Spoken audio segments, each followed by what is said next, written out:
navigating 200 people is an escape room in and of itself. Sure. Arguably a scary one. Definitely is one of the most irreplicable but amazing experiences that I've ever had.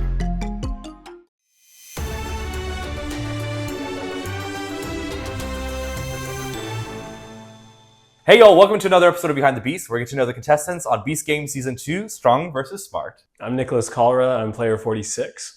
I'm a caregiver for a friend of mine, and I'm also an editor for this small project that I'm working on called Behind the Beast. Oh, well, what's that?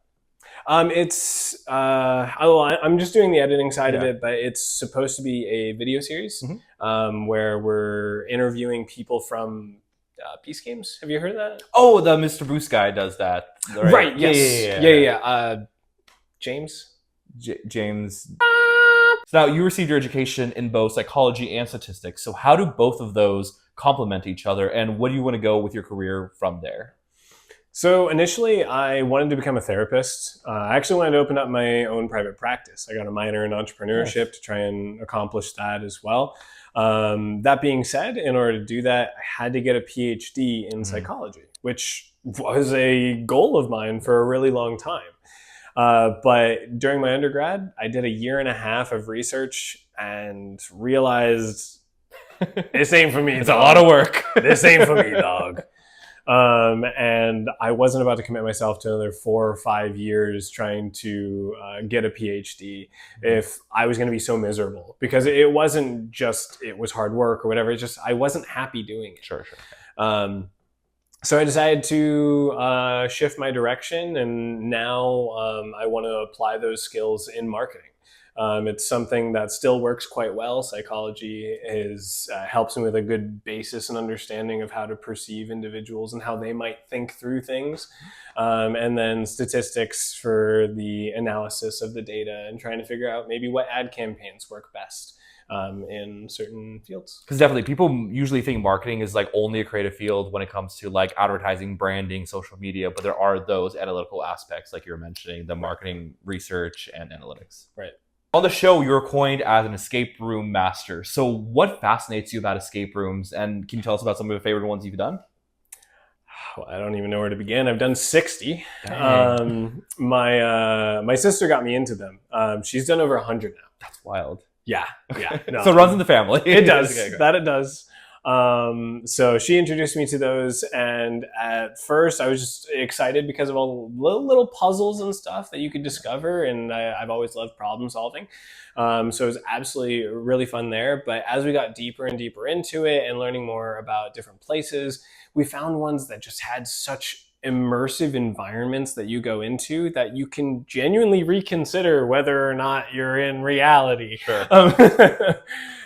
So I've just had an absolute great time being really immersed in those and being able to solve the puzzles, and in some scarier ones, feel the genuine threat of danger if you don't make it out in under the hour. Yeah.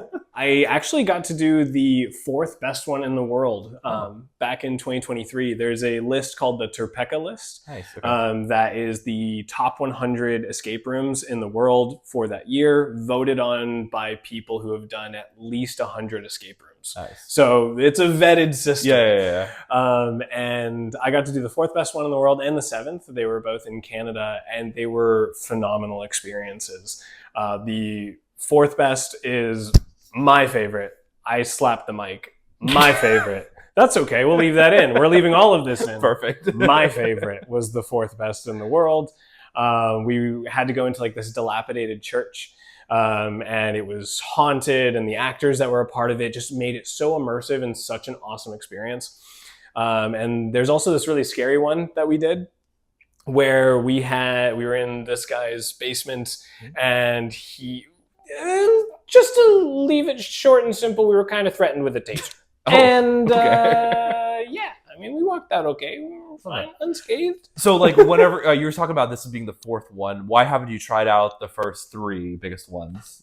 So the top 3 were all out in Europe. Gotcha. A lot of what's on the TERPECA list is outside of the United States. maybe only 30 or 40 or so are actually inside of the United States. So it's a bit limiting in terms of where you can go. I mean, even the United States is pretty massive, so it's kind of hard to get around to them. Yeah. At the time, I was in Florida, and I think we had 4 there. So that was just lucky that we had access to that many that made the TERPECA list. Do you feel like Beast Games itself was like one giant escape room that you're trying to make it to the very end? I mean, navigating 200 people is an escape room in and of itself. Sure. Arguably a scary one. Yeah. Haunted one. But yeah, I mean, you have to plan ahead for so many different things. There's problem solving all the time. It's just not confined to a single room. It's usually a lot more grandiose than that when it comes to Mr. Beast. So yeah, I would say it is kind of like a massive escape room, and unfortunately I was not able to solve the entire puzzle. But that's okay. You used to be a video game content creator and record video games that you played and put them online, and now you're helping edit Behind the Beast here itself. Mhm. So what are the biggest differences between editing something for video games and editing something that's more of a documentary feature? When it comes to video games, it's a lot more entertainment focused and not really much beyond that. There typically isn't depth. There should still be a story to be told, a beginning, middle, and end, and that's something that I strived for. I mean, Mr. Beast would say himself, Jimmy, that every piece of content should have a story to be followed. That gives us reason to be there all the way through the end. So when it came to video game content, that wasn't always there. It's not always easy to integrate that because it just has less purpose. It's just kind of like, it depends on what the game is. Sure. Okay. But when it comes to making Behind the Beast, we're telling people's stories, and there's a lot more care and narrative to be put there in order to help aid the delivery of each and everyone's unique story. And everyone has like such different like meanings behind the videos. Like some are more like entertainment based, some are more like sentimental. So I think you have to find that tone as well with each one that you edit. Yeah, and hopefully you guys can tell me whether or not I've done a good job in delivering the right sentiment, depending on the feel. Roast me in the comments. I don't care. Constructive criticism. There you go. Constructive criticism. So now when you actually sit down to edit, what are your go-to softwares and strategies that you utilize? So software that I use is Premiere Pro for pretty much everything editing. I use Adobe, a lot of the Adobe apps. I've been using them since high school, so it's just what I'm most familiar with. That being said, Figma's on the rise, so maybe I'll be making a swap here soon. But strategies, I think it's important to know the goal of the footage that you've been given or that you've made before getting into it at all, because if you don't have that goal in mind, then you're kind of going at it a bit aimless. But once you have that goal, it's important to me that I watch through the entirety of the footage, at least the parts that are relevant. If there's dead time or whatever, skip through that. But as far as all of the potentially relevant content, watch it all the way through. Understand what the entire piece is so that you can go back and say, this is a segment, this is a bit, this is a narrative moment, and start to break it down into those pieces that matter. Now, beyond that is where you're getting into the nitty gritty of what each of those segments, bits, narrative moments contain. But yeah, I would say that's pretty much what my workflow is. I mean, there's plenty of note taking and whatnot throughout. But that's definitely the most important initial steps to make sure that I exercise the best with the work. And then if people are curious kind of like how the process works between us, kind of what happens is I send Nick kind of like the sequencing of videos, and then he looks through the footage. He actually makes it entertaining. And then I kind of give like feedback. It's like, oh, I don't think this moment hit as well. Is there anything we can do to adjust it? And then Nick works really great. And it's kind of like we work together and then eventually find a product that we both kind of love and put out there. Absolutely. So now you've also been telling me a little bit about your passion for competitive esports and your pursuits of potentially coaching one day in the future. So can you tell me a little bit about that world? Yeah, so I have some experience with competitive Rainbow Six Siege, or Siege X as it's known now.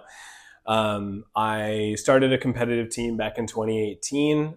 That team ran for about a year and a half, and there was a lot of learning throughout that period of time in how to work with different people, how to develop a team, and such a competitive environment that there isn't a reference point. You know, you can't just go look at that football and it's 50 years of history to figure it out.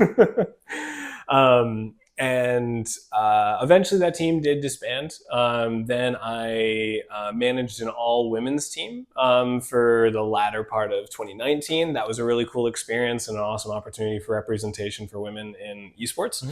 And then most recently, I got into another competitive team back in 2024. So I'm still a part of that today, but being at 27, you're just a little aged out of esports as a player. But I have a really good understanding and a very good team mindset and competitive mindset that I think it would be awesome to do coaching in the competitive space for Siege. There's a lot of people that I look up to in the scene that I would love to replicate what they've accomplished, like Mint and Fett. I would love to be able to stand up to what they've accomplished over the years. So yeah, I'm hopefully looking to get into that competitive space and coach an up-and-coming team. So if you're looking for any advice or any coaching abilities, hit Nick up. And who knows, maybe we'll be at the pro players. Unless you're important, you better not DM me. Only the important ones. So as a Survivor fan, you instantly recognized Jesse and Noelle whenever you saw them at check-in. And then after that led to a rumor that I was kind of associated with starting. So would you mind kind of elaborating what happened at that time? Yeah. So Jesse, Noelle, and I, we developed a friendship pretty quickly. And this led to a moment while we were watching the Strong Challenge, where Jesse and I were on either side of you. And correct me if I'm wrong, you've never seen an episode of Survivor? Yeah, I've never watched Survivor. I don't really watch too much reality TV except for some that are most convenient. I watched The Circle, The Mole, but these games, obviously. But yeah, not Survivor. I know that's a very popular show. I just didn't have access to it. So. Right. And while we're having this conversation, Brandon here mentions how he found out that Sue from Survivor 47, she's here. Isn't that so cool? Someone told him about it, right? Yeah. I don't know who she was when I entered, but I was like, oh, there's apparently a celebrity amidst us. Yeah. And Brandon mentioned that there were apparently a couple other Survivor players here. Not knowing that Jesse was a Survivor player. Right. So Jesse and I, when Brandon says this, we just make eye contact, like, okay. And so we just kind of laughed about it, whatever. And I think both of us were immediately scheming on like, how do we go about this? Yeah. And as the conversation goes on, Jesse suggests, Nick's on Survivor. Like he was on Survivor. And I immediately am like, he's kidding. He was on Survivor. And then I didn't know who to believe at that point. I was like, wait, okay, so you're on Survivor? And then, yeah. Continue. So like when we we progressed this bit, whatever, and then I just kind of I'm like, all right, let's get real here. Jesse was actually on Survivor. He was on Survivor 43. Yeah. And then Jesse also candidly, and Nick was also on Survivor, and then Brandon was like, oh, wait, so cool. You were? And I was like, yeah, I was on Survivor 46, just like my player number. It was coincidence, but it was, a really awesome experience. And this quickly spiraled into several people believing that I was on Survivor 46. Now, there were some knowers out there, hint, hint, the Survivor players. Like, you definitely were not on Survivor. But no one spoke against me, and I appreciated that.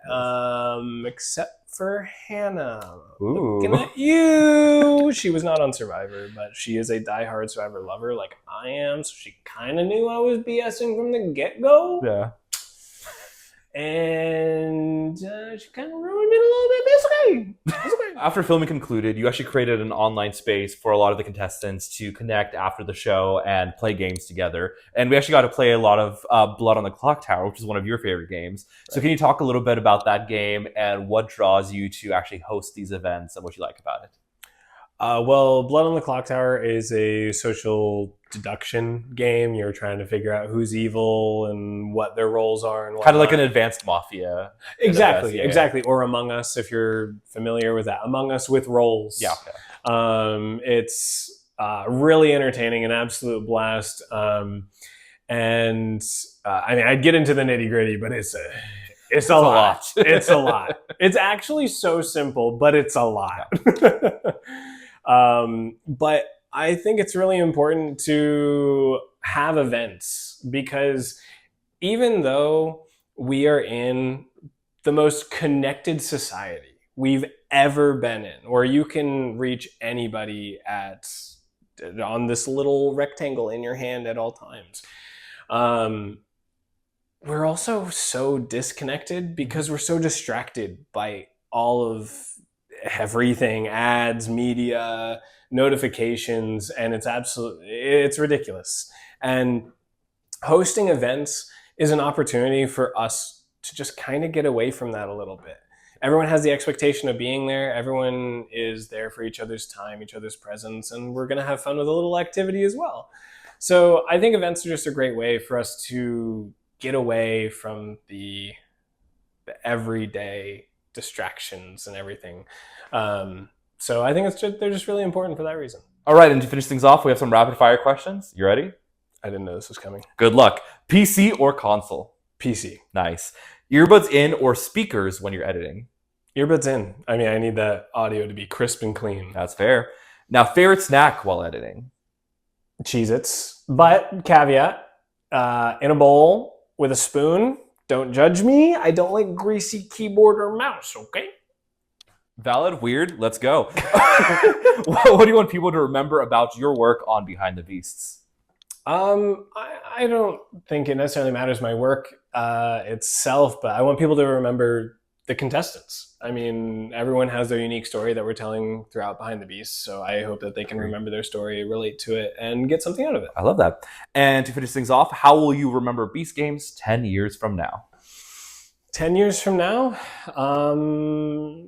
Definitely is one of the most irreplicable but amazing experiences that I've ever had, and gave me a really awesome community that I've been able to spend time with beyond, and honestly, lifelong friends. And yeah, I totally agree. And like how we even get to connect here today, it's like super cool to actually like get to catch up after the show. So thank you again for joining for the interview, and thank you for joining for another episode of Behind the Beasts.